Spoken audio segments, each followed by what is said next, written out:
Madame, Monsieur, bonsoir. Heureuse de vous retrouver pour cette nouvelle édition à la une. La 48e session ordinaire du Conseil exécutif de l'Union africaine démarre à Addis Abeba. Le ministre des Affaires étrangères y conduit la délégation marocaine. En marge de cette rencontre, le Maroc a été élu dès le premier tour pour un mandat de 2 ans au Conseil de paix et de sécurité de l'organisation panafricaine. Dans le bassin du Locos, les zones basses proches des oueds tentent de sortir la tête de l'eau.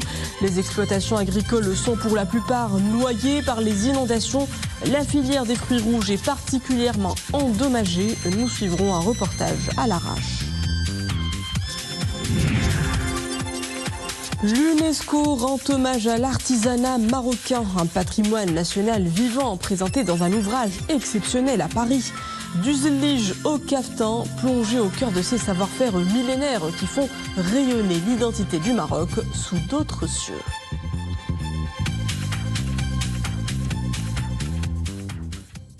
Bonsoir, cap sur la capitale éthiopienne Addis Abeba où se sont ouverts ce matin les travaux de la 48e session ordinaire du Conseil exécutif de l'Union africaine. La délégation marocaine est conduite par le ministre des Affaires étrangères, de la coopération africaine et des Marocains résidant à l'étranger, Nassar Bourita. L'agenda de ce conclave de grande envergure s'annonce bien chargé. Au menu des échanges, le 39e sommet des chefs d'État et de gouvernement de l'Union africaine prévu le week-end prochain. Les développements en compagnie de nos envoyés sur place, Abdelmjid El-Halaoui, Fouad El-Harj, avec Nisri El-Hamdaoui. Le Maroc prend part à la 48e session ordinaire du Conseil exécutif de l'Union africaine, avec une délégation représentée par le ministre des Affaires étrangères, de la coopération africaine et des Marocains résidant à l'étranger, Nassar Bourita. Les travaux porteront principalement sur l'examen du rapport de la 51e session du Comité des représentants permanents tenue en janvier dernier. Les participants vont également procéder à l'élection et à la nomination de responsables au sein de certains organes de l'Union africaine, mais aussi à l'examen des projets à l'ordre du jour et des décisions destinées à être adoptées lors du prochain sommet. Cette réunion intervient en prélude du 39e sommet des chefs d'État et de gouvernement de l'Union africaine qui se tiendra le samedi et dimanche prochain autour du thème « Garantir une disponibilité durable de l'eau et des systèmes d'assainissement sûrs afin de réaliser les objectifs de l'agenda 2063 ». Le choix de ces thématiques en dit long sur l'importance accordée au rôle central de l'eau dans la préservation de la vie, le développement socio-économique et la résilience face au changement climatique. Par ailleurs, le sommet se penchera sur la question de paix et de sécurité dans le continent, tout en œuvrant à apporter des solutions adéquates aux crises que connaissent certains pays africains. À travers sa présence effective, le Maroc réaffirme sa volonté de contribuer aux débats africains et aux initiatives favorisant une croissance inclusive et durable. D'ailleurs, Sa Majesté le Roi a tout récemment souligné dans un communiqué du cabinet royal que le Royaume poursuivra son engagement déterminé et constant en faveur d'une Afrique unie et prospère, notamment par le partage mutuel de ses expériences, de son expertise et de son savoir-faire. Toujours à Addis Abeba, en marge de cette 48e session ordinaire du Conseil exécutif de l'Union africaine, le Maroc a été élu dès le premier tour pour un mandat de 2 ans au Conseil de paix et de sécurité de l'organisation panafricaine. Le Royaume a obtenu 34 voix, soit plus des 2/3 des voix. C'est la 3e fois que le Maroc siège au sein de cet organe décisionnel permanent depuis son retour à l'Union africaine en 2017. Des mandats au cours desquels le Maroc a contribué de manière constructive à l'amélioration des méthodes de travail et à l'instauration des bonnes pratiques de concert avec les autres États membres du Conseil. Suite à l'élection du Maroc au Conseil de paix et de sécurité de l'Union africaine, Nassar Bourita s'est exprimé devant la presse. Cette élection est une forte reconnaissance du rôle de Sa Majesté le Roi Mohammed VI dans le maintien de la paix et la stabilité en Afrique, a-t-il dit. Nous l'écoutons.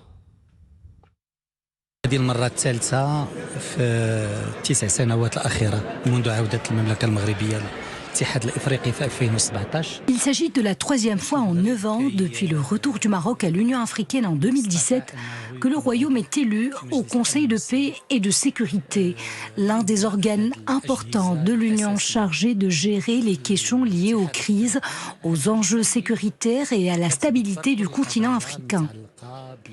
L'élection du Maroc dès le premier tour constitue une forte reconnaissance du rôle de Sa Majesté le roi Mohamed VI dans le maintien de la paix et de la stabilité en Afrique.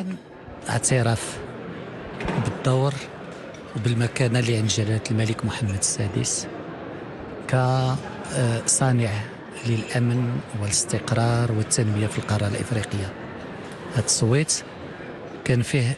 Cette élection du Maroc au Conseil de paix et de sécurité est une reconnaissance des actions entreprises par Sa Majesté le Roi en faveur d'une Afrique stable, dont l'approche en matière de résolution des conflits repose sur une démarche rationnelle, ainsi que sur le respect du droit international et sur la recherche de solutions pacifiques.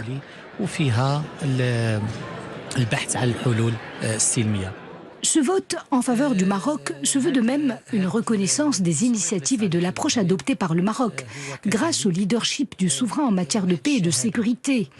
Un leadership fondé sur une vision globale indissociable du développement, sur la médiation, sur les opérations de maintien de la paix et le rapprochement des points de vue. المقاربة اللي كيوضع جلالة الملك القضايا الأمنية اللي هي مقاربة شاملة اللي التنمية ما غايباش فيها. Le bassin du Loukos, toujours sous haute surveillance pour éviter toute surcharge. La vigilance ne faiblit pas aux abords du barrage Oued El Makhazine.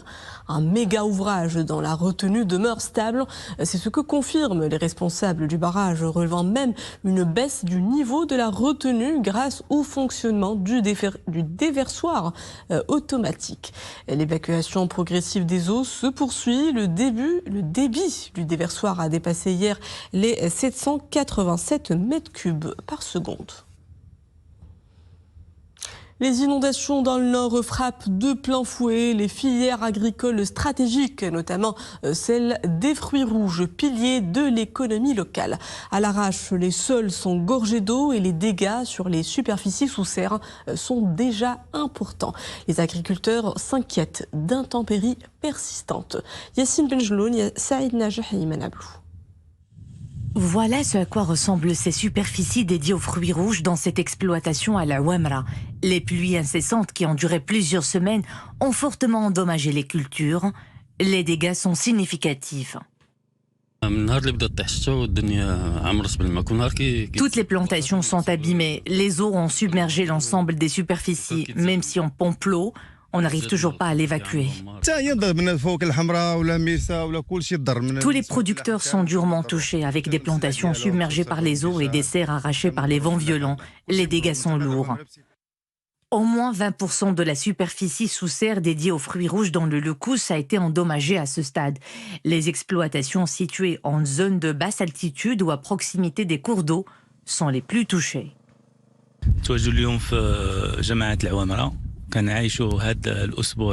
La commune de la Ouamra est durement touchée par les perturbations météorologiques. Les producteurs de la filière sont lourdement impactés. On estime à 20% la superficie sous serre dédiée aux fruits rouges, submergée par les eaux et complètement abîmée. Les dégâts interviennent à un moment sensible du cycle des cultures de fruits rouges dans la région. Les exploitations touchées concernent à la fois des plantations en phase de production et d'autres en stade intermédiaire de développement, notamment en floraison ou en début de nouaison, selon les espèces et les calendriers de plantation. Des craintes qui pourraient malheureusement se confirmer. De nouvelles prévisions météorologiques annoncent pour ce vendredi un épisode pluvieux orageux avec risque de grêle à Al-Husseima, Khmissat, Bni Mellal, Al-Hajeb, Ifran, Khnifra, Sfro, Taounat, Taza, Chefchaouen, Fahs Njra, Larache, Ouazan, également Tanger, Assela, Tétouan et Mdir Fnedek, des zones déjà fortement arrosées qui recevront des cumuls entre 40 et 65 mm. Conditions identiques prévues à Drewuj, Salé, Rabat, Kenitras, Khera Temara, Fès, Moulay Yacoub, Meknes, Sidi Qassem, Sidi Slimane, Ben Slimane, Khorib Gazilal et Gersif, où les hauteurs seront de l'ordre de 30 à 40 mm. Attention, un vent décoiffant dont la vitesse atteindra 85 km/h par endroit soufflera vendredi et samedi sur les 2/3 du pays. Et le ciel se déchaîne également en Afrique de l'Est. Au moins 20 personnes sont mortes à Madagascar et 15 autres sont portées disparues suite au passage du cyclone Gézani. Les dégâts matériels sont également lourds. Près de 75% de la ville de Toamasina a été détruite. Les rues de la cité portuaire sont presque totalement inondées et les liaisons aériennes avec l'aéroport de Toamasina sont suspendues. Au Proche-Orient, les condamnations de la communauté internationale s'enchaînent suite aux nouvelles mesures israéliennes annoncées pour la Cisjordanie. Des projets d'Israël visant à renforcer son contrôle sur la Cisjordanie occupée ouvrent la voie à une nouvelle expansion des colonies et constituent une étape vers le renforcement d'une annexion illégale. C'est ce qu'a déploré le haut responsable des droits de l'homme de l'ONU.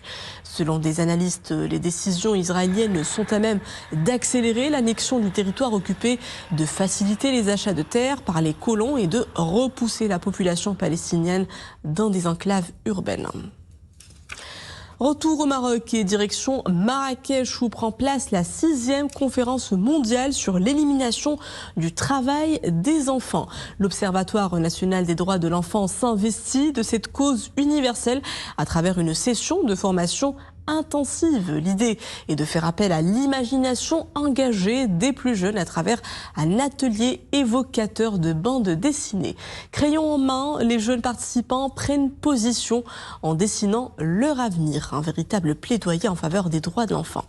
Soumia Yachi, Mohamed Hassan Mskour avec Iman Ablou. Après les présentations, place aux travaux. Cet atelier encadre une formation sur la réalisation de bandes dessinées concernant un sujet qui anime les enfants parlementaires ici présents, la lutte pour l'élimination du travail des enfants. Today we have to draw our future. Cet atelier est intitulé « Dessine ton avenir ». Nous créons des histoires avec des personnages qui dénoncent le travail des enfants dans le monde. Nous réfléchissons ainsi à des solutions pour en finir avec ce phénomène. A solution into it.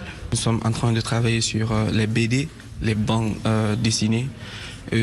Ça, c'est pour nous permettre d'exprimer ce que nos sentiments qui sont liés sur l'élimination du travail. Comment on voudrait que l'élimination du travail soit représentée. Donc aujourd'hui, nous sommes vraiment en train de travailler sur ça. On fait des dessins, on anime ces dessins et voilà, à travers ces dessins, on peut exprimer sur comment on voudrait que les enfants, le travail de l'enfant soit vraiment éliminé. Cet atelier est organisé en marge de la 6e conférence mondiale sur l'élimination du travail des enfants. Il réunit des enfants du Maroc et du continent avec pour objectif de les accompagner dans la proposition de solutions innovantes pour lutter contre ce phénomène. Il y a plusieurs ateliers dont celui-ci auquel je participe. L'idée est de créer des BD avec un message lucide, celui de lutter contre le travail des enfants. Un message qui nous tient à cœur et que nous essayons de véhiculer à travers l'image, car tout ce qui est visuel a beaucoup plus d'impact auprès du grand public. Je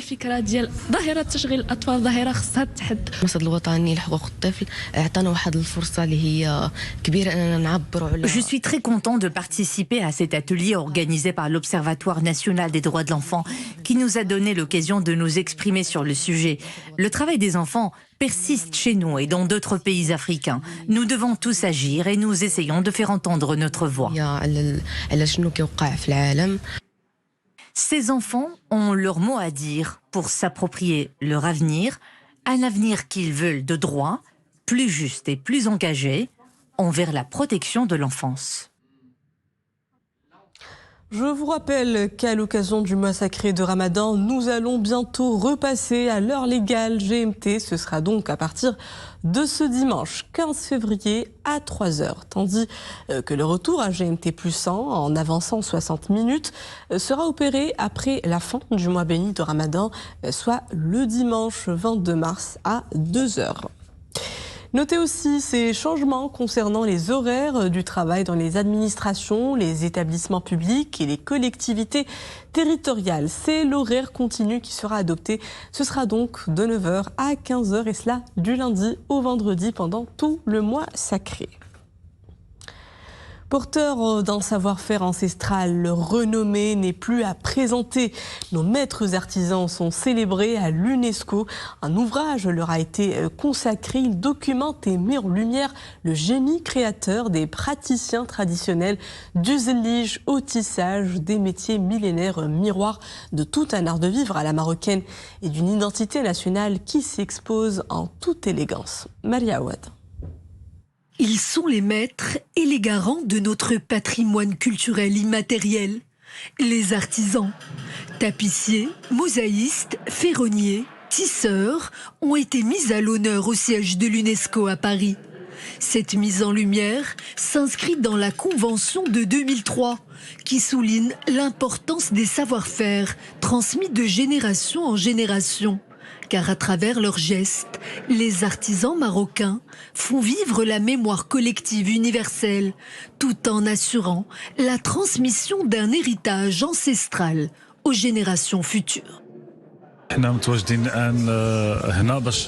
Je suis très heureux et honoré d'être présent à ce prestigieux événement, car cela me permet de mettre en lumière mon travail et mon savoir-faire d'artisan du zélige. D'ailleurs, ce n'est pas seulement moi que je représente, mais au contraire tous les corps de métier qui contribuent à valoriser le patrimoine marocain. Cette mise en lumière de notre patrimoine permet aussi de créer des vocations parmi les plus jeunes. D'ailleurs, cela fait 9 mois que des apprentis artisans travaillent sur cette œuvre que vous pouvez observer derrière moi. Voilà le fruit de leur travail. Quant à moi, je suis là pour les aider, les encadrer, leur transmettre mon savoir-faire afin que notre héritage perdure.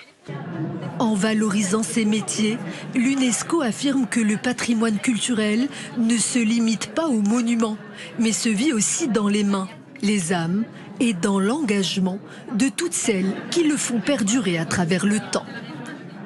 Pour l'UNESCO, le patrimoine immatériel, non seulement c'est une convention, qui est l'inscription des différents éléments des communautés tout le long du monde, c'est aussi les savoir-faire, c'est la mise en valeur, la sauvegarde, et c'est le travail des artisans, des practitioners qui, dans le monde, essayent de transmettre des identités, des valeurs, une partie de leurs histoires.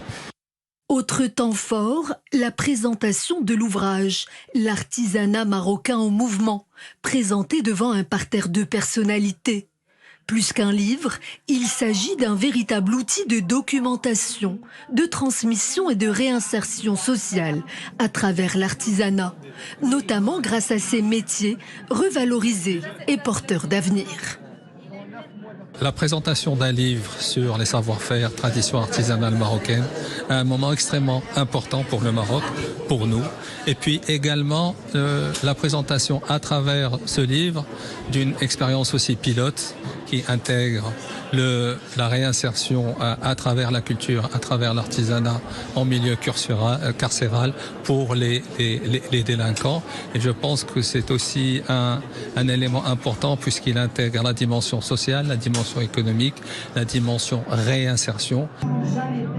Et la cérémonie s'est clôturée par un défilé de caftans marocains, symbole de l'élégance nationale, de l'identité culturelle et du rayonnement du Maroc partout dans le monde. Et voilà, c'était la page de fin de cette édition. Merci à vous de l'avoir suivi. Le retour de l'info, c'est à 20h30. Excellente suite des programmes à tous sur Al Oula.